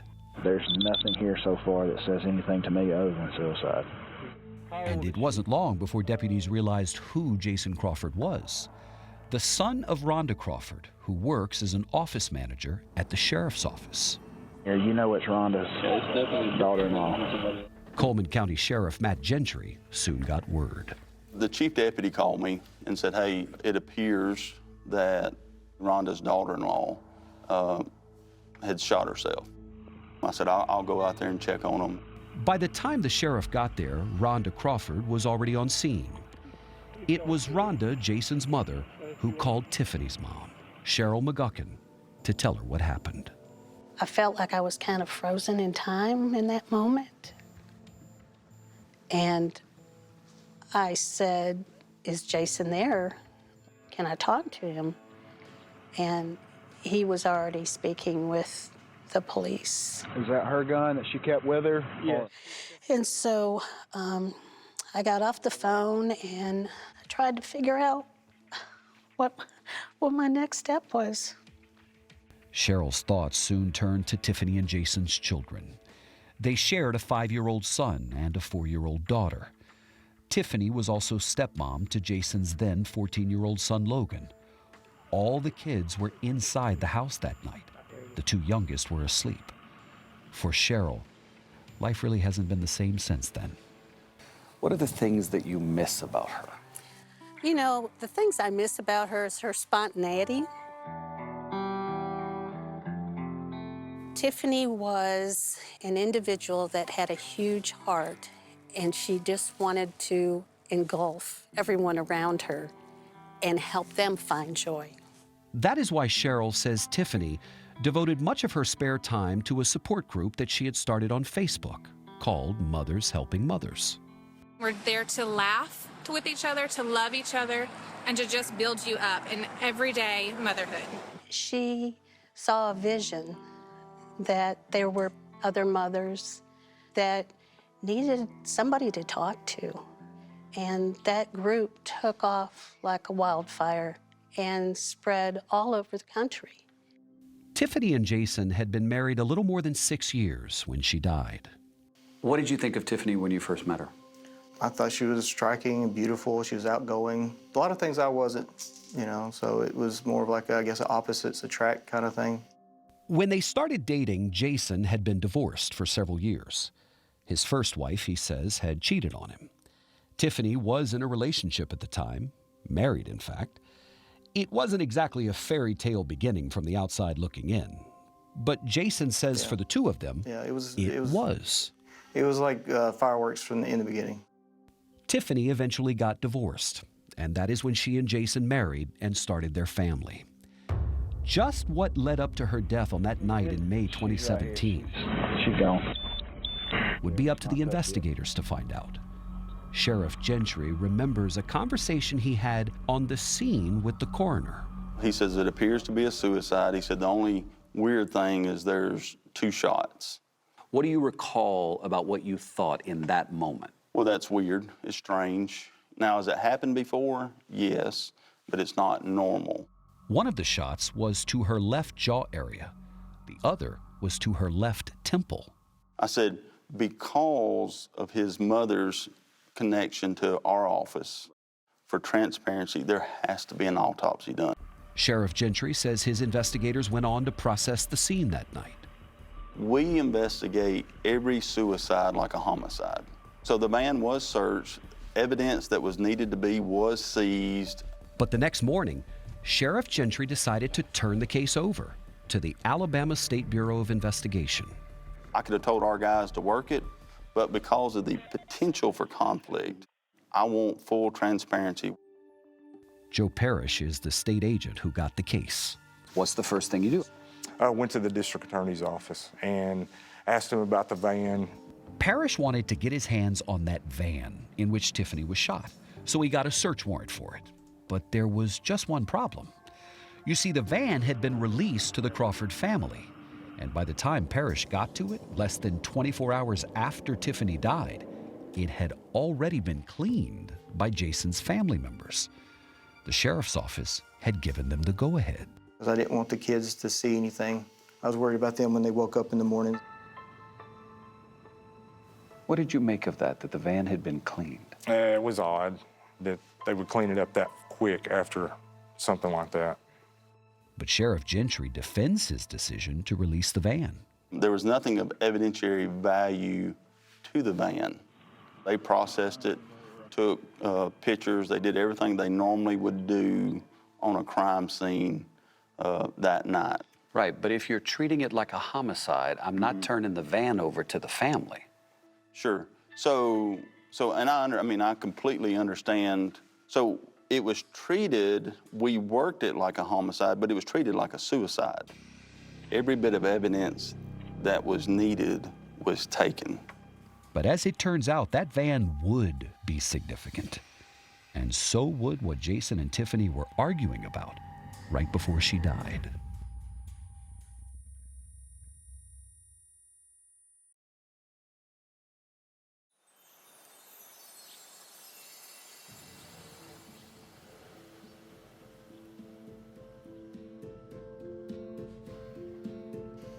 Yeah, I could tell something was going on because she was getting more distant. Jason Crawford says that in the months leading up to his wife Tiffiney's death, he noticed a change in her. She had been drinking a lot too, 2 or 3 bottles a week sometimes. So you had a feeling something was up? Yes. And he says his suspicions were confirmed the night Tiffiney died, when just hours before she got home, Jason found messages on their computer suggesting that she was having an affair. So I started calling her, just trying to see if she would tell me anything. And she's like, I don't know what you're talking about, denying it. And I was like, okay, well, I think you need to get home. Tiffiney's mom, Cheryl, says she knew about the affair. She called to let me know she was on her way home and that Jason and her were going to have a discussion about their problems. Did she sound worried? She did not sound worried. She sounded kind of hyper and, anxious. I just said, well, I love you, be careful. Tiffiney's friend, Lindsay Luke, says she also knew about the affair. Lindsay says Tiffiney told her she was making plans to leave Jason, and that she got a job at a local grocery store to save up money for a new life on her own. She knew what she needed to leave him and how she was so close. Was Tiffiney afraid that Jason was going to find out about the affair? Yes. And she didn't want him to because she didn't want to hurt him. But that night, when he did find out, Jason says he was hurt and angry. This was the second time a wife had cheated on him. When Tiffiney got home, he says that's when he confronted her and refused to let her go inside. I kept telling her she's not staying the night. So she asked me, why can't I stay? I was like, you've destroyed the sanctity of our marriage. You were really angry. Yeah, I was angry, but I was controlled anger. Jason claims they argued for more than an hour. And when he remained insistent that Tiffiney was not going inside, he says she asked him to go and get her work clothes. I went in and grabbed some clothes and threw them to her. And then I told her I'm done talking. So I went in the house, and as soon as I went in the house, I heard a shot, her scream, and then another shot. And then you did what? Went right back outside. And what position was the door in, the car door? The car door, it was pulled to or closed. Jason says that's when he called 911. I need someone to come out here to my house. Police or medical? But in that call and the police body camera footage from that night, Jason never mentioned an affair. The last thing I remember, she said she loved me. Lead investigator Joe Parrish says authorities didn't learn about the affair until the next day. Also, when Parrish listened back to that 911 call, there was more that caught his ear. He was very cold. It didn't sound like somebody that was worried about his wife. I'm going to need some more information from you. And there was one question that the 911 dispatcher kept asking Jason that he wouldn't answer. Who shot her in the head? Who shot your wife? He was avoiding the question. I would like to play the 911 call for you. Okay. 911, EMS, where's your emergency? My wife was shot. You seem cool as a cucumber. Oh. I don't know, maybe that's just the way my tone of voice is. She's been shot. Who has she been shot by? Please have an ambulance come out, please. She asked you who's she been shot by, Mm-hmm. and you didn't respond. Yeah. Why not? Again, I just felt like if I said it into existence, it would be true. She's been shot in the head. Did she shoot herself in the head? This lady gave you an opportunity to say yes, Yeah. and you didn't respond. I don't know how many more times I can tell you. I just froze in thought. Do you understand how somebody listens to that and says, yeah, because he did it? Yeah, I can understand that. And that's exactly what Joe Parrish thought. A week after Tiffiney died, and with her autopsy results still pending, Parrish decided to bring Jason in for questioning. Joe Parrish, I'm with the State Bureau of Investigation. During that interview, Jason spoke in detail about discovering the affair and the argument that he had with Tiffiney. So you ruined our home. He's like, you're no longer part of this. And he also answered a question that Parrish believed was key. Was she left or right-handed? She's right-handed. Right-handed. Tiffiney was right-handed, but the gun had been found in her left hand. How often in your experience do suicides happen where the individual uses their non-dominant hand? I've never seen it personally. And it's not like I know she's like so predominantly right-handed that she couldn't use her left hand. But why would Tiffiney, We want to be there to love and support you. a woman who devoted so much time to helping others, suddenly kill herself? There was nothing suicidal about her. Even Jason finds it hard to explain. Had she ever spoke about wanting to kill herself? Not that I, no, not to me. I appreciate you coming down. After Parrish interviewed Jason, he was free to go. But about a week later, he was brought back in for questioning, this time by Parrish's colleague. And I'm going to advise you of your constitutional rights. Jason agreed to take a polygraph, and investigators told him he failed. Your reactions were off the chain, okay? You're saying that there's no way that you shot your wife. Correct. It wasn't long before things turned contentious. I don't want to hear that I didn't shoot my wife, because I know that's a lie. I can't even get up and leave because I'm under arrest, right? You listen to me, huh? Walk out that door. You know what? That interview also ended with no arrest. I gave you a chance. Because of a backlog, it would take nearly a year to get the missing piece of the puzzle, those autopsy results. You see, the manner of death was ruled a homicide, and that is when the decision was made to present the case to a grand jury. I have no doubt in my mind he's guilty at all. Jeff Roberts was the Coleman County Assistant District Attorney at the time. I think the forensics tipped the case. But would a grand jury indict Jason? Even Tiffiney's mother had her doubts. Even though I didn't want to believe it was a suicide, naturally I wouldn't want to believe my son-in-law killed her either. What do you make of Jason's 911 call? Chat now on Facebook and X.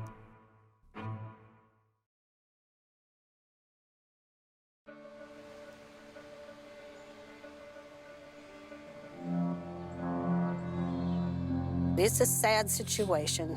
Whether on one side you believe somebody committed suicide or somebody committed murder. Neither one of those scenarios work in my mind. In the year following her daughter Tiffiney's death, Cheryl McGuckins says she had a hard time believing that her daughter could have killed herself. But she also couldn't imagine that her son-in-law Jason would have pulled the trigger. Did you ever call the investigators and say, I want to know every bit of details you have? I want to know all the details. No. Why not? I suppose I didn't want to let that cloud my time with my grandkids and my relationship with Jason and his family. My family and friends would never question that I wouldn't kill my wife. Jason did have a lot of support, but not from the investigators or then Coleman County Assistant District Attorney Jeff Roberts and his legal assistant, Deborah Ball. She was too out there to help other people. She's not going to kill herself. There's no way that that's what happened. Once Roberts had received word that the medical examiner had ruled Tiffiney's death a homicide, he decided, along with lead investigator Joe Parrish, to seek an indictment against Jason. I couldn't figure who else did it. He's the only one who had a motive to do it, for one thing. The grand jury came back with an indictment for murder for Jason Crawford. Jason called me and told me it was very shocking and very confusing. On May 21st, 2018, just over a year after Tiffiney died, Jason surrendered. Walked in, I told him he was under arrest. He didn't seem to be worried. He didn't seem to be worried. No. Jason wasn't in custody for very long. In fact, he was released on bond. And Robert Tootin and Nicholas Heatherly became his defense attorneys. We don't believe Jason is guilty of this at all. There's no evidence. They did not see blood or anything on him. They found nothing that would indicate he had fired a firearm recently. But the night of the shooting, Jason was never tested for gunshot residue, and his house was never searched for bloody clothing. Still, Tootin and Heatherly say they believe Jason, who says he was inside the house when the gunshots rang out. His oldest son heard his father come back in the house right before the first gunshot. Both arms. And about that polygraph test that Jason was said to have failed? Did you shoot Tiffiney Crawford? Police investigators use those as an investigative tool. If they think somebody is guilty, they tell them that they have failed the polygraph and insist they tell what really happened. They gave you a lie detector test and you failed it. Mm-hmm. Yeah, they can make those read how they want to. Jason's defense team also downplayed that 911 call, the one in which investigator Parrish noticed Jason sounded calm, even evasive. If someone's never been in a high-pressure situation like that where they've just been shocked by what they're seeing, they probably would not understand how that affects somebody. It just felt like I was outside my body, not knowing what was going on. But the prosecution was confident that Jason was guilty. Dr. Valerie Green was confident too. She is the medical examiner who conducted Tiffiney's autopsy. You remember saying to yourself, I got a feeling there's more to this story. Oh, yes, definitely. I think the thing that made me think that there could be something else going on with this case is that gunshot wound on the left side of Miss Crawford's head. Dr. Green says that based on the absence of gunpowder particles and abrasion around the wound to Tiffiney's left temple, she concluded that the shot had to have been fired from at least 10 inches away. That's indicating that, she's holding her arm outward beyond 10 inches and trying to shoot herself. Not saying that it's impossible, but it's not likely.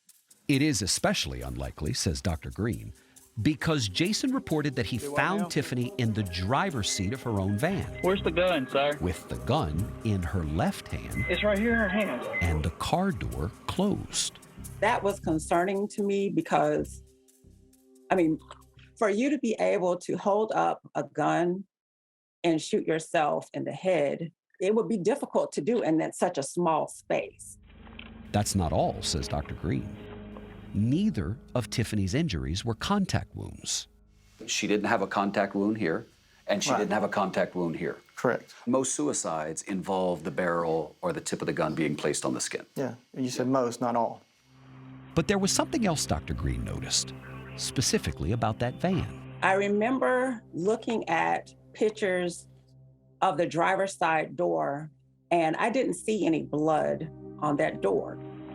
I didn't see any blood on the glass or the window. I didn't see anything even low on the door.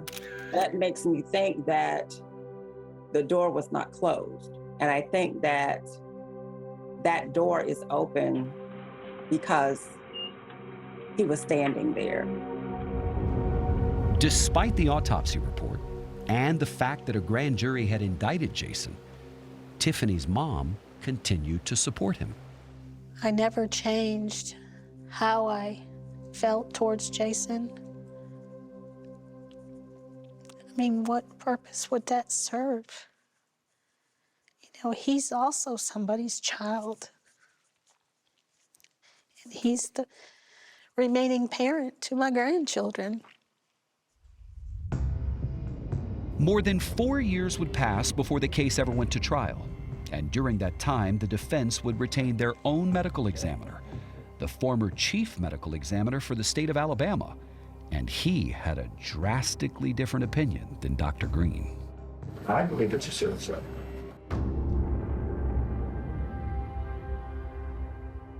See more photos from the case at 48hours.com.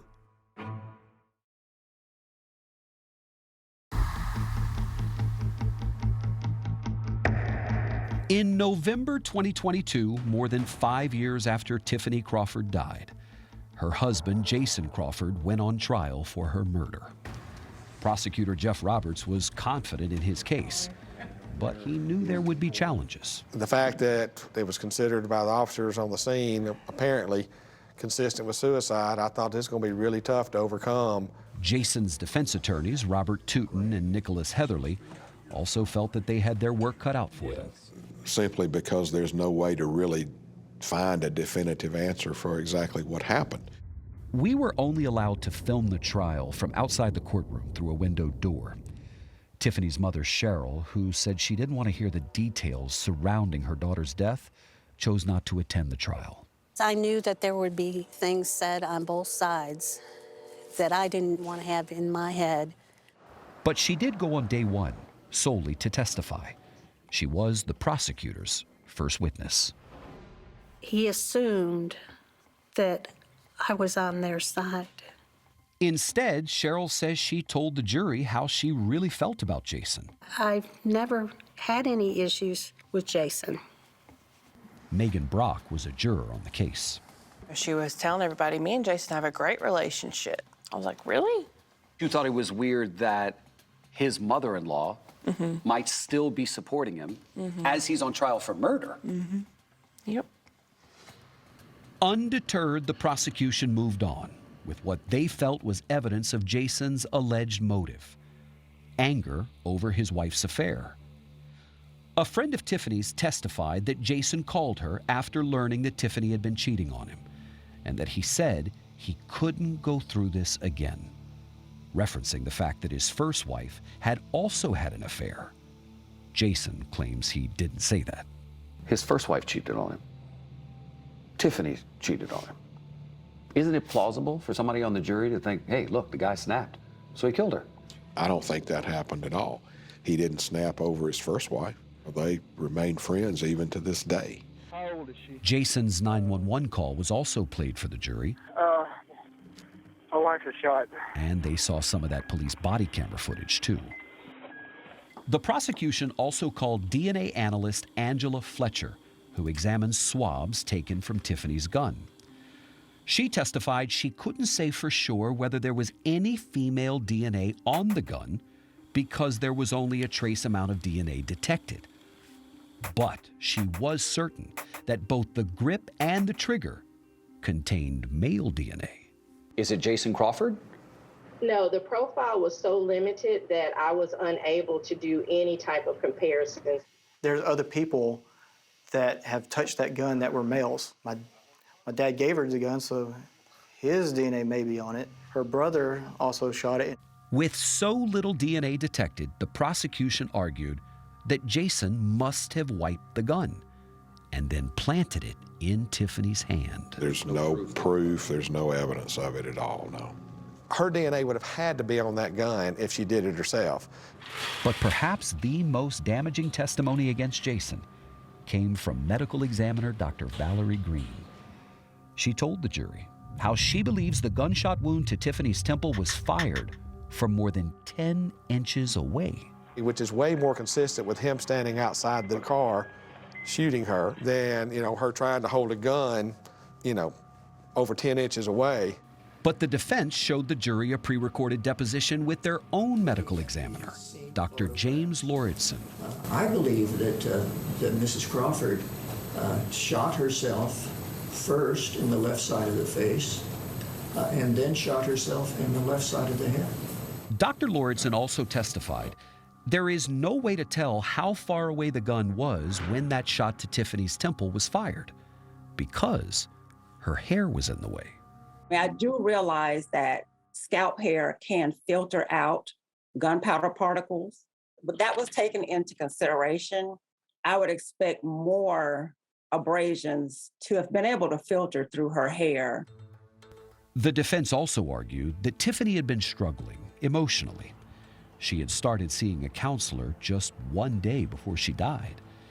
And friends of Tiffiney testified that she had been drinking excessively and that she was upset because the man with whom she was having an affair had recently broken up with her. He told her he didn't want to have anything else to do with her. Basically, her whole life's falling apart, and I think she just gave up. Tiffiney's journal was also entered into evidence. And in an entry dated the day she died, she wrote that she was struggling with figuring out what to do with herself and that she was trying to avoid breaking down. Isn't it possible that she was having thoughts of suicide? I would say no. She had started seeing a counselor. That's somebody who was looking forward in life. Jason's son, Logan, also took the stand for the defense. He testified that he heard his father inside the house when the gunshots went off that night. But the prosecution questions his memory. When he keeps hearing the same story, his story's going to start matching up somewhat like all 14-year-olds would. His story never changed. He was interviewed by law enforcement, and it stayed consistent. As the trial was drawing to a close, the defense made a bold decision. They called Jason to the stand. He testified that he loved Tiffiney and denied killing her. But both the prosecution and the defense acknowledge there was a point where he lost his cool. He argued a little bit with the prosecutor. The person on the stand was the person that you could easily see doing this.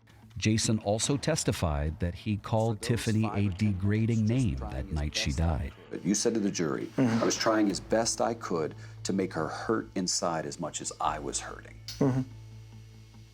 Yeah. I was just basically talking down to her like she was not human. I feel sorry because I feel like maybe that contributed to what pushed her over the edge to do that. Even though Jason's testimony likely did him no favors, there was still no direct physical evidence pointing towards his guilt. There's no evidence that Jason fired the gun. And after 4 days of testimony, the case went to the jury. I said, oh God, here we go. I don't know if this man did it or not.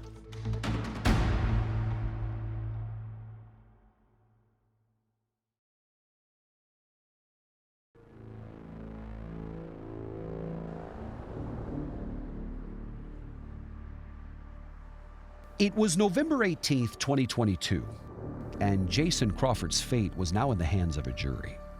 Behind closed doors, Megan Brock says she and several fellow jurors were on the fence about his guilt. And I was like, so we're gonna sit here for the next however long it takes? My stomach was in knots. Cheryl McGuckin admits she was nervous for Jason and his family. You know, this is my son-in-law.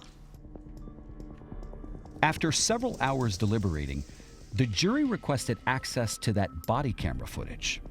Then they asked for the 911 recording. My wife is shot. I need someone out here, please. About 30 minutes later, they announced they had reached a decision. Cheryl was in the courtroom, only for the second time. And who were you with for the verdict? I was sitting with my husband right behind Jason's parents and the rest of his family. As for the verdict, this is how Megan says the jury came to their decision. When we listened to that 911 call again, that was it. So the 911 call sealed the deal? That was it. Really? The operator, she keeps asking him, who shot her? Who has she been shot by? Finally, she was like, okay, well, where's the gun at? And he said, laying beside her. And we were like, wait, what? Where's the gun at? It's laying beside her. He clearly said the gun is laying beside her, when in fact, the body cam footage just showed her holding the gun. Barely, but holding the gun. The gun wasn't laying beside her. It was beside her because it's on her side, in her hand. They found the gun in her hand? Yes. You understand the difference between in her hand and laying beside her? To some people, yes. Like, beside her, it's beside. It's like laying on her. It's beside her. I just chose the wrong words to say. But the jury did not see it that way. I said, oh, he's guilty. Everybody said the same thing. They were like, he's guilty. The verdict was guilty? Yes. Just felt like it shouldn't be happening. It was unbelievable, so I was just stunned. I had a friend that said, hallelujah. And that really bothered me because that wasn't anything to cheer about. There's no justice here. Everybody loses. You are a grandmother, and there are 2 kids left behind who had nothing to do with this. Right, exactly. But at the end of the day, this man was put on trial. The evidence was heard. He was convicted. So he is a killer in the eyes of the law. They're going to do an appeal. I don't want to misspeak on this at all. When you say they're doing an appeal, what do you mean? Are you protecting him? I don't have any reason to protect him, but I'm going to let things play out as they will. Following this interview, I asked Cheryl if she had any interest in seeing the evidence. You said you did. You asked if we could show it to you. We provided you with what was in the public record. Yeah. What do you now believe? Well, I now believe that he did kill her. Reading the evidence, going through what was said during the trial, it made it painfully obvious. On March 10th, 2023, Cheryl McGuckin took the stand again at Jason's sentencing hearing. But this time, she spoke for her daughter. I couldn't understand how my son-in-law Jason could look me in the eye for 5.5 years if he had murdered my daughter. Our cameras were again outside the courtroom looking in, so Cheryl shared with us what she said directly to Jason. Jason, if not you, who? You were there. You know the truth. I pray you will someday find wisdom and strength to speak the truth. She said that in front of her grandchildren, too. They were sitting in the very front row. Cheryl didn't know that Jason's parents were going to bring them. As the judge prepared to sentence Jason Crawford, his lawyers were still pleading his innocence, just as Jason did when I first spoke with him. If I could interview Tiffany today, what do you think she'd tell me? Probably that she's sorry and she didn't realize that it would affect so many people like it did. She wouldn't tell me that you're a liar and a killer? No, I don't think so. Jason was sentenced to 99 years in prison. But under Alabama law, he'll be eligible for parole in 15 years. What do you think Tiffany would say now, having seen you on the stand? I can hear her saying, "I'm proud of you, Mama." Now, Cheryl just wants to make sure that her grandchildren are proud of their mother and never forget who Tiffiney was and what she stood for. She was just an angel that came down from heaven for a short time to teach all of us how to love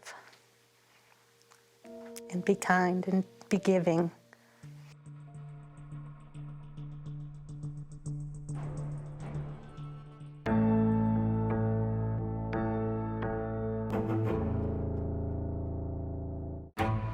A rising star pro racer is shot. A suspect disappears. You have to be smarter than a lot of people to get away with it. Leading U.S. Marshals on a winding international manhunt. The pressure's on. Pressure's on. The race to get justice. 48 hours, next on CBS and streaming on Paramount+.